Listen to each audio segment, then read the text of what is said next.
Selamat pagi, berjumpa kembali bersama saya Sandro Jabrik Wong Ganteng sak donya. Mohon untuk tidak menyebutkan nama dan identitas dalam peromongan ini karena peromongan ini saya naikkan dalam konten YouTube. Iya, Mbak. Oh, sakit nulungi saya.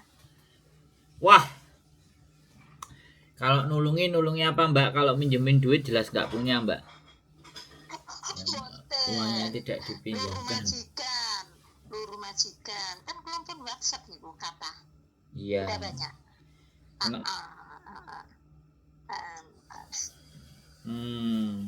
Tepatnya kan umurnya kan udah 52, tapi kan rekod saya bagus, Mas. 8 tahun, 4 tahun. Nah, ini kan baru pulang itu sekitar 3 bulan, mau 4 bulan. Biasa, Mas, kalau di Indonesia itu Hongkong itu ngangeni, enak itu duitnya, Mas. Biasa kerja nggak kerja bosen. Sampai umurnya berapa? 52. Nah, ini persoalannya. Jadi tapi saya bisa kerja. Iya. Bisa kerja, niat kerja. Yang penting usaha. Kalau masalah rezeki kan yang di atas yang menentukan. Gitu. Boleh saya ngomong? Boleh, silakan. Tak dengerin. Jadi kan sampean yang nanya, sampean yang minta tolong, Mbak. Kan saya yang ngomong, sampean yang dengerin kan. Kalau saya dengerin sampean ya wes, aku tak dengerin, nek sampean minta didengerin. Jadi gini, Mbak. Jadi kenapa kami dari kemarin tidak terlalu merespon chatnya sampean, ya kan? Karena begini, Mbak. Orang Hongkong melihat 52 walaupun sampean bisa bekerja, ya. Dampak resiko-resiko ketika seseorang 52 itu biasanya secara psikologis itu gampang nesuan, kemudian sensi, kemudian perasa. Makanya kita memproses anak yang di usia 47 aja itu kadang-kadang masih setengah berpikir. Kadang-kadang kita mau ambil, kadang-kadang enggak.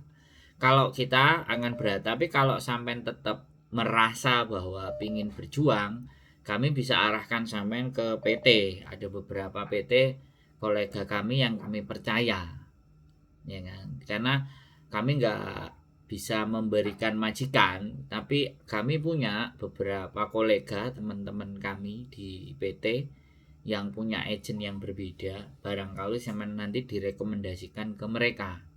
Kalau saya sendiri dan pihak istri mohon dimaafkan ketika sudah usia lanjut, 4 agent kami itu ketika kami kasih yang sekitar usia 48 aja mereka berpikir, bukan masalah keahlian semuanya, bukan masalah rekod baiknya sampean dan semuanya, bukan masalah itu. Mereka permasalahkan adalah usia. Ya kan? Mereka mempermasalahkan usia. Jadi kadang-kadang dilihatnya 52 itu, nah walaupun menurut orang Hongkong 52 itu belum sesuatu yang tua.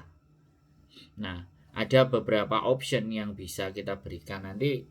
Kemungkinan dokumen sampean kalau sampean bersedia ya kita lempar ke beberapa PT yang memang kolega, tapi kembali lagi saya tidak bisa bertanggung jawab atas itu semuanya. Karena ya itu monggo jenengan nanti tinggal terima atau tidak, boleh mau apa tidak saya tinggal sampaikan. Kalau saya pribadi dan istri mohon dimaafkan untuk ini tidak bisa membantu atau mencarikan majikannya, tapi menghubungkan ke PT boleh. Saya dari Sandro sampean bilang gitu ya boleh, atau nanti data dokumen sampean kita kasih, si PT-nya akan telepon sampean juga nggak ada masalah. Begitu jawaban dari saya, Mbak E. Nah, sekarang monggo giliran sampean lagi yang ngomong.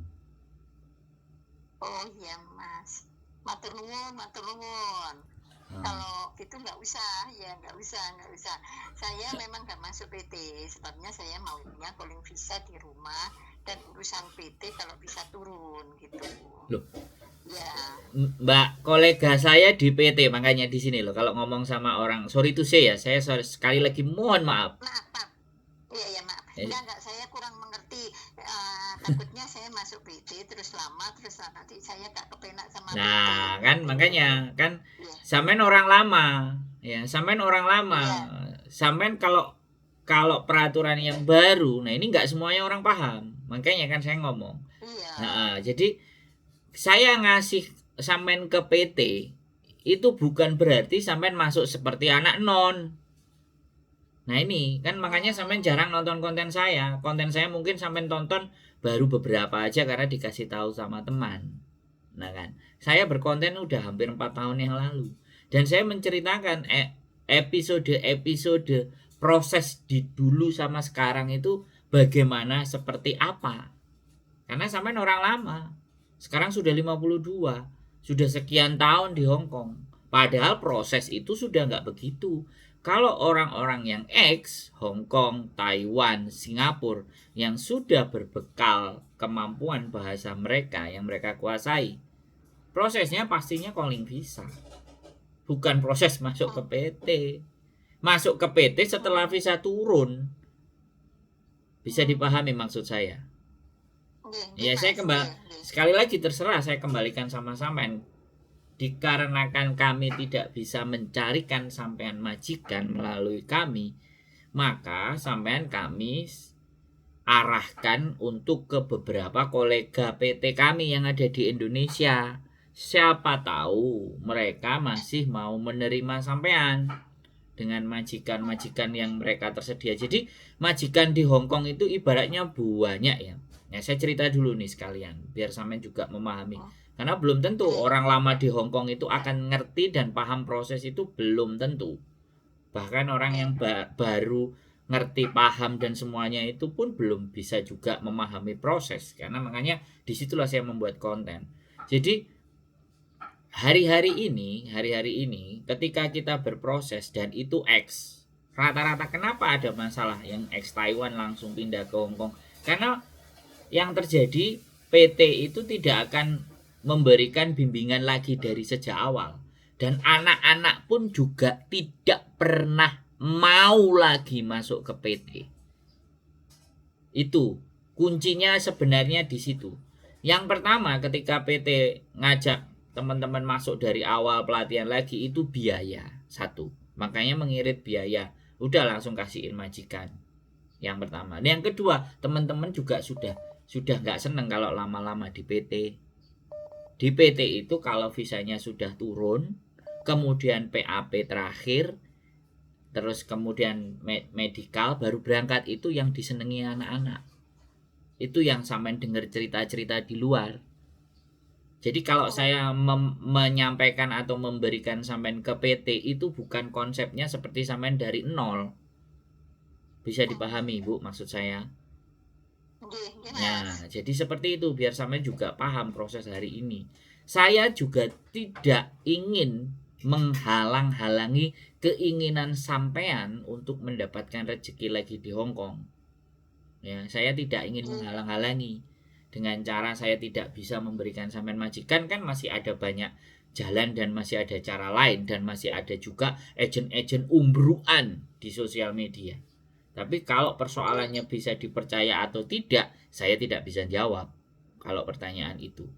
Kalau diberikan yang bagus apa enggak majikan. Karena setiap siapapun yang proses dengan saya juga akan selalu bilang, majikan dari saya tidak selalu baik. Tapi setidaknya saya menjadi seseorang yang dimintain tolong, paling tidak membantu ketika ada persoalan. Itu kalau dari saya. Dan membantunya pun tidak garansi 100% bisa. Ada hal-hal yang kemungkinan saya tidak bisa menyentuh majikan. Kan seperti itu, Mbak. Kayak misalnya marah-marah, maki-maki, itu kan nggak mungkin saya ngomong, kamu jangan marah-marah sama cece-nya. Ya kan nggak mungkin. Kamu jangan, cece Indonesia itu lembut-lembut, kamu harus memperlakukan begini. Nah, itu kan ya nggak mungkin saya lakukan kepada majikan. Jadi pada prinsipnya seperti itu. Kalau di PT, semua yang X rata-rata ogah masuk PT. Masuk PT-nya hanya ketika visa dapat majikan, interview, majikan ACC, kemudian diproses, visa turun, barulah berangkat ke PT. Itu pun paling lama cuma 10 hari. Kalau ataupun mentok-mentok lama yang 14 hari. Jadi 10 hari dari visa udah mulai turun itu bisa jadi. Apalagi kalau sudah agentnya mengkonfirmasi visanya mau turun, anaknya suruh persiapan ke PT. Karena banyaknya teman-teman itu kalau proses sering nyabang ke A, ke B, ke C, ke D. Terkadang udah dapat majikan sekarang ACC, dia interview lagi sama agent yang berikutnya, agent berikutnya tawarannya lebih bagus, masuk ke agent berikutnya, dua-duanya dibiarkan berproses. Nah itu kadang-kadang yang nggak komitmen. Nah disitulah yang menjadi susahnya agent itu begitu, Mbak. Makanya kalau misalnya kita hari ini interview, kemudian cocok, kemudian besoknya lagi interview, kemudian cocok lagi, mana yang nggak segera dikonfirm. Jangan sampai agent itu sudah terima duit dari majikan, kitanya confirm nggak jadi. Nah, komitmen itu yang berat. Nah, kan agent yang harus menanggung malunya dengan majikan. Kitanya di Indonesia woles-woles saja, mau saya blokir, nomornya nggak saya angkat. Nah itu perilaku dan attitude. Makanya kadang-kadang kenapa agent itu jahat-jahat dan semua-semuanya, dan semua dokumen diminta, semua dokumen ditahan, yuk gara-gara karena teman-teman kadang-kadang nggak komitmen yang jelas. Ya itu cerita sedikit dengan saya tentang proses ketika sampean masuk ke PT. Masuk ke PT itu bukan berarti proses sejak dari awal.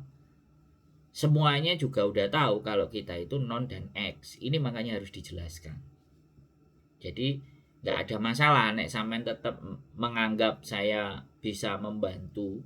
Ya saya hanya bisa merekomendasikan data dan dokumen sampean ke PT. Itu pun kalau sampean bersedia. Karena umur 52 tahun seperti sampean, kalau orang seperti saya boleh menyarankan, boleh memberi saran, ya kalau boleh loh ya. Ya, sebaiknya menikmati hidup di rumah. Jangan balik lagi ke Hong Kong.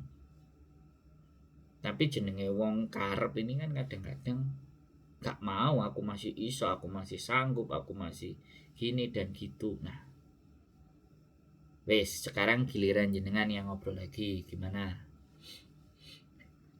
Manut sarane Mas Sandro mawon. Nah, kalau manut napa manut sarane Mas Sandro, napa menikmati, menikmati hidup di keluarga. Nah, aslinya yang nggak kekurangan. Kalau misalkan usaha apa juga bisa gitu. Matur nuwun lho Mas Sandro, sarane bukan ngeyelan sih, saya manutan malahan. Sebabnya saya kurang mengerti peraturan tahun 2012 dan sekarang itu beda jauh. Dulu kalau calling visa tinggal calling visa, visanya turun, tiket turun, tinggal ambil di saudaranya agent Hongkong, terus langsung terbang dari Juanda gitu.